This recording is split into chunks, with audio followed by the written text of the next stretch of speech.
Hello 皆さんこんにちは。ティンカーチャンネルへようこそ。Welcome back to my channel。 皆さんいかがお過ごしでいらっしゃいますでしょうか。今回は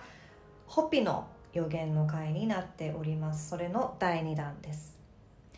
題名がホピ族の予言青いカチーナ by ジョセフ・ティーテル、惑星 X 発見と予言の一致という回になっております。ジョセフ・ティーテルさんご本人の回の題名が警告2029年4月13日来たる最大の浄化ホピ青のカチーナの予言というものになっております。それの第2弾になっております。はい、この間普通の速度の配信どうでしたでしょうか。今回も普通速度で配信させていただきたく思いますのでお付き合いいただければというふうに思っております。できる限りテキパキと喋るようにさせていただきますのでよろしくお願いいたします。それでは本題進めていく前にティンカースチャンネルの番組の趣旨のご説明だけいつも通りさせていただきたく思います。ティンカースチャンネルでは皆さんに考えていただくきっかけとなる情報を提供しております。海外からの情報だったり日本ではあまり報道されていないことだったりスピリチュアルなことだったりをお届けして皆さんがそれについて情報精査をご自身でしてみたり考えてみたりしていただくきっかけになればというふうに思っております。ですのでティンカーチャンネルではこれが正しいんですよというように皆さんに答えというのを提示しているわけではございません。私が配信しているものは答えではございません。何事も疑っていただきいい意味で疑っていただき情報精査をご自身でしていただく自分なりに考えて答えを模索していただきたいというふうに思っております。この考えるプロセスこそ自分軸をしっかり持つことにつながっていくことだというふうに私は信じております。皆さんの考え、直感は宝物です。自分の直感を磨いてお互いに成長していきましょうということでやっている番組になってますので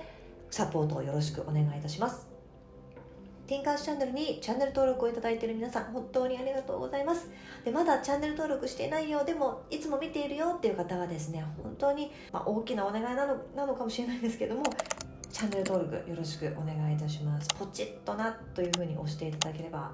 ありがたいです。まだまだ本当に小さな番組でございまして結構ね検閲とか妨害があったりするのでぜひともチャンネル登録をよろしくお願いします。でチャンネル登録をしなくても例えばグッドボタンを押していただくだけでこの私の番組とか配信が広まりやすくなってくれるみたいなんですよね。でもちろんチャンネル登録の方の人数が増えていくと広まりやすくなりますので私もですねみんなこの動画見ていただきたいなっていうような内容かわからないですけども直感でそういうふうに思っていただけましたら本当にお願いします。チャンネル登録よろしくお願いします。それでは始めていきたいと思います。今回のホピ族の予言青いカチーナ by ジョセフ・ティテルさん惑星 X の発見と予言の一致という回ホピの第2弾目になります。聖書に書かれていることとの関連性、前回の第1弾もですね古代文明でもそういうふうに言っていて近年のイルガー・ケイシーさんとか預言者、ノストラダムスとかも同じようなこと言ってるよどういうことなのっていうことをですねジョセフさんはご指摘していらっしゃいました。ということで聖書に書かれていることとの関連性ということにジョセフさんは迫っているんですけれども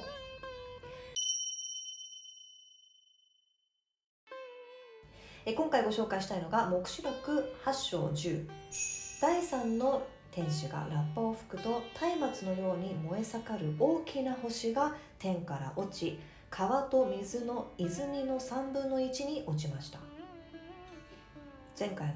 ニガヨモギのと似てますよね。で黙示録、8の11星の名前はニガヨモギです。水の3分の1がニガヨモギとなり水が苦くなったため多くの人が死んだ。前回もシェアしたこの黙示録の章なんですけれども、これが天から落ちてくるという星がある。で非常にホピの予言と似てるんですけども青いカチーナとレッドカチーナとブルーカチーナの予言に似てるんですけれどもニガヨモギというのは前回も言ったようにワームウッドという英語の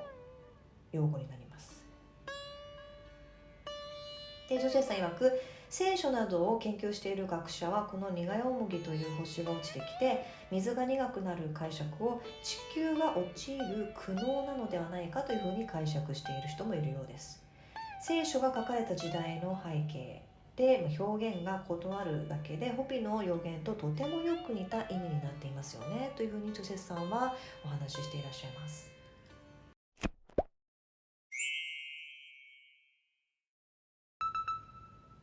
星なのか否か、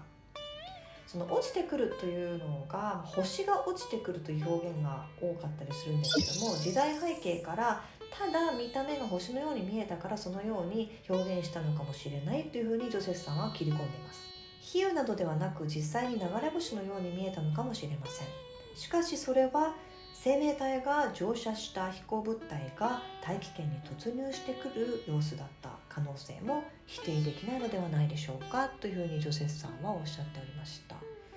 確かにじゃあブルーカチーナ、青いカチーナ、赤いカチーナ、本当に惑星だったら惑星が来ること、惑星落ちるかみたいな思いますけども、衝突っていうふうに考えちゃいますね。そしたらもう結構な被害がもたらされるというふうなイメージをしちゃうんですけれども、ジョセフさんはもしかしての可能性として星に見えたけれども宇宙船なのかもしれないというふうにおっしゃっています。考察ですね。星である可能性、その赤い星が描かれている聖書から引用した、絵画とかそういうのがあったりするんですけれども、赤い星が降り立っている様子というのが書かれているので、ジョセフさんは星である可能性も考えています。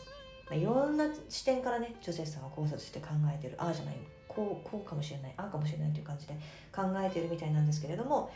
そして気になるのが黙示録で記述されている説がありまして、黙示録の8の12なんですけれども、第4の天使がラッパを吹き、太陽の3分の1、月の3分の1、星の3分の1が打たれ、その光の3分の1が暗くなり、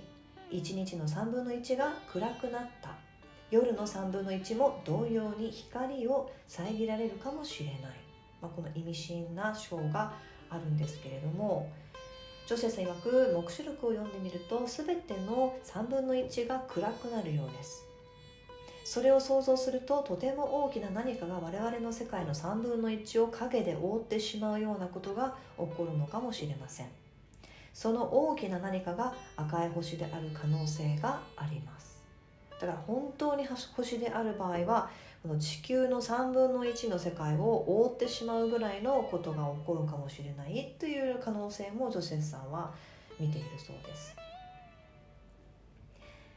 エドガー・ケイシーの予言、これに関してジョセフさんはアメリカ人のサイキック預言者エドガー・ケイシーの言葉をシェアしていました。地球のすべてが変わってしまう時は地球の極がシフトする時です。その時に新しいサイクルが始まります。エドガー・ケイシーということで、まず1個目の引用で、1934年にはこう言っていたそうです。南北の極で大きな変動が起こり、それは火山活動や噴火を起こさせ、その後極はシフトします。エドガー・ケイシー、1934年ということなんですけれども、ジョセフさん曰く、およそ私の投資で南極の複数の火山の活動が同時に発生しているビジョンが見えました。これを考えるとシフトする時が近い可能性もあります。予言の実現までに 2,3 年かかる場合がありますというふうに、ご自身の予言が 2,3 年かかる場合もあるので、どのタイミングかちょっとわからないですけども、今から 2,3 年と言ったら、いつ起こるかわからないですけれども、明日かもしれないし、3年後の、2026年かもしれないしということなんですよね。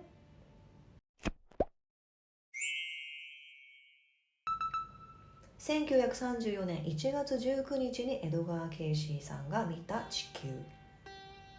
次の内容になります。地球はアメリカの西部から割れ始め、日本の大きな面積が海へ沈む。ヨーロッパの北部の一部は瞬く間に変化し、アメリカ東部に新たな陸地が出現する。南北の極で大きな変動が起きるので、その方向へといくつかの火山は噴火する。そして極がシフトする。やや南国の地域はより南国になり、苔やシダが覆い茂る。これは1958年から1998年までに起きる。そして彼の光は雲の隙間から差し込む。エドガー・ケイシということで、年代的にはちょっともう外れてますよね。1958年から1998年までに起きるって言ってますけども、起きなかったですよね。ジョセフさんはこのようにおっしゃってます。彼の光とは何の光のことでしょうか。キリストのことでしょうか、それともカチーナのことでしょうか。あなたはどう考察しますかというふうにジョセフさんは皆さんに問いかけていらっしゃいました。ノストラダムスの予言。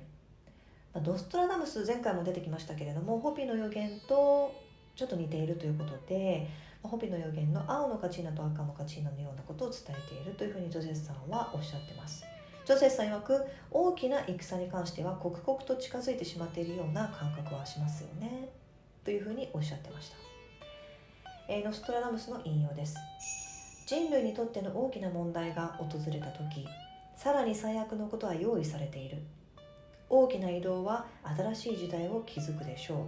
う。ノストラダムスということでジョセフさんは引用していらっしゃいました。ジョセフさん曰く、予言でいう最後の日の浄化、大浄化とかぶりませんでしょうか。大きな移動 The Great Mover とは何のことでしょうか。地球の極が移動することなのではないでしょうかというふうにジョセフさんは考えていらっしゃいました。答えはわからないですよ。考えてました。次のノストラダムスの引用なんですけれども、ノストラダムスの予言百詩第1巻69、7つのスタディアの大きな山、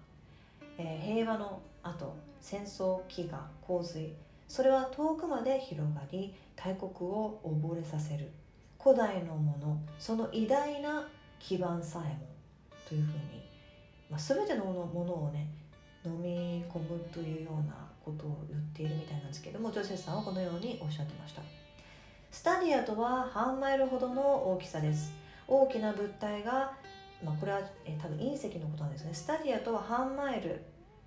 0.5 マイルほどの大きさです。大きな物体が地球に衝突するということを予言しているのでしょう。そのような物体が海に落ちてきたら大きな津波を起こすということです。これは苦よもぎの節と似てますというふうにおっしゃっていて、聖書と似てるよっていうことを言ってるんですよね。で、隕石が衝突するのかどうか、ノストラダムスの予言までもが何かが地球に落ちてくるということを言ってるんですけれども、そしてお水がトラブルになって人々が苦しむということも言ってますよね。そう考えると隕石が地球に衝突してしまうことを予言しているような気もしてきます。ジョセフさん曰く、ノストラダムスが予言するには、その隕石の幅は全長3671マイル、7スタディあるらしいですというふうに言ってます。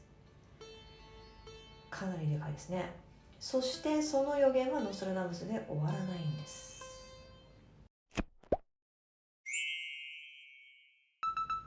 聖ヒルデガルドの予言。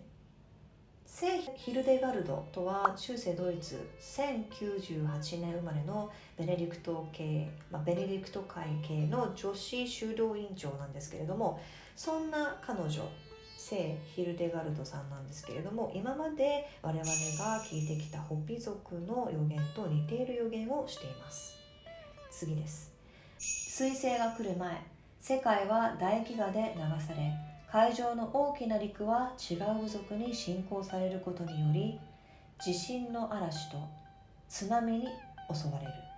分断され、大部分は海に沈む。その国は海でたくさんの不運に陥る。虎とライオンにより東の植民地を失う。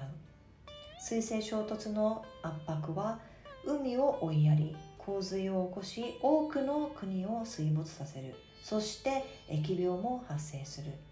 津波により海岸線の国は恐れる。多くの生き物は死滅し、逃れた人は病気で苦しみ死んでしまう。神の法に沿っていない人は生き残れないというふうに言っているそうです。この状態でどうやって生き残るのっていう感じなんですけども、神の法に沿っていない人は生き残れない。逆に言うと神の方に沿っていれば生き残れるということを聖ヒルデガルトノは言っているんですよね。ジョセフさん曰く、ホピ族の予言ととてもよく似ています。伝え方が違うだけで同じような予言の内容ではないでしょうか。よく見つけてきましたよね、ジョセフさん。ジョセフさんの見解ですと、古代より伝わるさまざまな時代のさまざまな文明の予言は同じ意味を成しているのではないかということです。ホビ族のカチーナとニビル星、前回も出てきましたけれども、シュメール文明ではニビル星というふうに表現されているこの落ちてくる星なんですけれども、私たちの原点とも言われているアヌンナキ、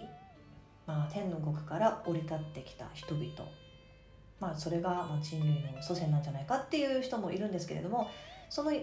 人たちがやってきた惑星であるのがニビルなんですけども、ホビの言い伝えでは赤と青のカチーナ、惑星が関係してきているっていうふうにジョゼフさんは考察しています。ゼカリア・シッチンというフリンジ理論提唱者で、2010年に90歳という大往生でお亡くなりになられているフリンジ理論で有名なゼカリア・シッチンさんなんですけれども、博士なんですけれども、ニビル星は古代シュメール文明と関わりがあるというふうに言っていたそうです。シッチン氏は次長、シュメールの宇宙から飛来した神々1 The 12th Planet という本においてニビル星と古代シュメール文明の関係について語っています。彼の主張は遺跡や文献を通じてそれが示唆されているというものです。私この本読んでみたいんですよね。まだ読んでないんですけども、冥王星を含む太陽系の10の惑星、太陽系には10の惑星があり、その中に冥王星も含まれています。冥王星は3600年かけて楕円形の軌道を回っています。遥かな宇宙から来たアヌンナキという種族は地球上でゴールド、金を探していた。なぜなら彼らの星の大気を修復するためには金が必要だったからです。彼らは遺伝子操作を行い、人間と猿の遺伝子を組み合わせて労働力として使いました。その結果、彼らによって金の鉱山が掘り起こされました。ゼカリア・シッチンということで引用なんですけれども、そのようにおっしゃっています。ちょっと古代文明の下りとちょっと似てますよね。オアスペでも言ってましたよね。こういった同じようなこと、ちょっとそれともつながってくるんじゃないかなというふうに思いますけれども、アヌンナキに関してはそれはそれでかなりの情報量になってしまうので、ジョゼフさんはまたの機会にお話ししますというふうにおっしゃってました。ホビ族との関連性、ホビ族もシュメール文明の人たちと同じことを言っているというふうにジョゼフさんは指摘しています。ジョゼフさん曰く、ホビ族は空から兄弟たちがやってきて彼らからさまざまな知識を得たというようなことを伝えています。これもまたシュメール文明と酷似していますよねというふうにジョゼフさんはおっしゃっております。教えられた知識、ホビ族もシュメール文明の人々も空から来た人たちから知識を得たというようなことを伝えています。特に古代シュメールではアヌンナキから教えてもらったというふうに残されています。ジョセフさん曰く、古代シュメールですでに惑星のサイズ、色などが分かっていた記録があります。その時代に展望台もない、技術もないのにどのようにしてそのような情報を知り得るのでしょうか。確かにね、古代のあの時代でどうやってその知識得られたのっていうことがありますよね。極が移動する知識が与えられた証拠、アヌンナキから知識を得た可能性もあることから、この予言とされている言い伝えも実はアヌンナキから教えられた可能性もありますよね。その証拠があるということなんですけれども、ジョセフさんがシェアしていらっしゃったのが、この9個目の惑星 X が発見されたよというニュース。確かにシッチン氏が主張していたように惑星 X が大きな楕円を描いて太陽系の軌道を回っている。しかも天文学者のマイケル・リマニック博士という方がとても奇妙な軌道を描いていて、これが楕円ですよね。地球の10倍の大きさ、体積も重力もものすごいこの惑星 X で、博士は icy looking object、 氷のような、予想したプラネット惑星だよというふうな表現をしていて、青い星というふうに解釈できそうな言い方をしています。シッチン氏は生前あらゆる学者からその彼の主張に批判を得てしまっていましたけれども、あながちデタラメなことは言っていなかったみたいですよね、シッチン先生で。私ティンカーがちょっと思ったのが、イーロン・マスクなんで X にこだわるのかなというのがちょっとふっと心に浮かんだんですね。しかも気になるのが、シュメール人は10個の惑星があるという記録を残しているということも気になります。それがね、もう一個が赤いカチーナなのかちょっとわからないですけれども、ちょっとというふうに私は思いました。隠蔽された著書、これまた恥ずかしながら初耳のお方なんですけれども、チャン・トーマスさんという人物ご存知でしょうか。ジョゼスさんが今回動画でご紹介していた UFO 学者の方なんですけれども、隠蔽された本の著者です。彼は1960年にアダムとイブの物語という本を発行しようとしました。そしたら